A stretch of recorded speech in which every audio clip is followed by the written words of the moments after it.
நீங்கள் மிகப்பெரிய இன்டெலிஜென்ட் ஆகுது எப்படி? இன்டெலிஜென்ஸோட எல்லா விஷயத்தையும் ஒரே வீடியோவில் உங்களுக்கு சொல்லிட முடியாது. ஆனால் நான் இப்போ இன்டெலிஜென்ட்டோட முக்கியமான ஒரு சீக்ரெட்டை நான் உங்களுக்கு சொல்ல போகிறேன். இந்த சீக்ரெட் என்னன்னா, இன்டெலிஜென்ஸ்லாம் பார்த்திங்கன்னா அவங்க என்ன செய்கிறாங்கன்னு யாராலையும் கணிக்க முடியாது. அந்தளவு புத்திசாலித்தனமாக ஒரு விஷயத்தையும் செஞ்சு அவங்க விஷயத்தை அவங்க சாதிச்சுப்பாங்க. இந்த திறமையை சாதாரண மனுஷனால் வளர்த்துக்க முடியுமா? கண்டிப்பாக முடியும். ஏன்னா இன்டெலிஜென்ஸும் சாதாரண மனுஷங்க தான். அவங்களால வளர்த்துக்க முடியும் போது ஏன் உங்களால் வளர்த்துக்க முடியாது?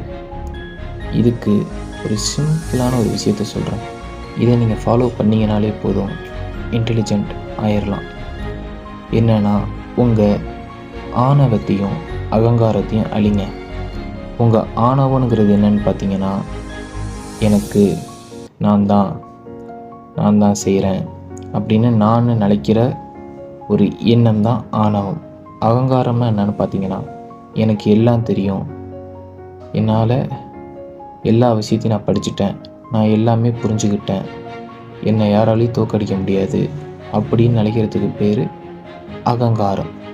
இந்த ரெண்டுத்தையும் நீங்கள் விட்டுட்டிங்கன்னா, அழிச்சிட்டிங்கன்னா உங்களோட வளர்ச்சியை யாராலையும் தடுக்க முடியாது. ஏன்னா நீங்கள் ஆணவத்தையும் அகங்காரத்தையும் அழிச்சிட்டிங்கன்னா அங்கே நீங்கிற ஒன்றே இருக்காது, அதாவது நான்கிற ஒன்றே இருக்காது.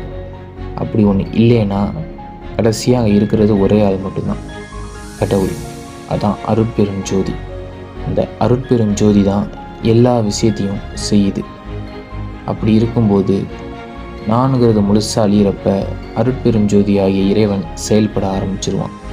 அவன் செயல்பட ஆரம்பிச்சிட்டானா அவனை கணிக்கிறது சாத்தியமே கிடையாது. யாராலையும் கணிக்க முடியாது. மனிதர்களாக பிறந்த எவனாலையும் கணிக்க முடியாது. அப்படி இருக்கும்போது அவர் செய்கிற ஒவ்வொரு செயலையும் உங்களாலேயே கணிக்க முடியாது. ஆனால் அவர் செய்கிற ஒவ்வொரு செயலும் பெருசாக செய்வார். இனி அது உங்கள் வளர்ச்சி இல்லை, அவரோட வளர்ச்சி. அதனால் நீங்கள் அதுக்கப்புறம் பாடுபட வேண்டிய அவசியம் இல்லை. அவரே எல்லாம் செய்ய ஆரம்பிச்சிருவார். அவர் வளர்ச்சிக்கு அவரே பாடுபடுவார். இதை மனசில் ஏற்றுக்கங்க நண்பர்களே.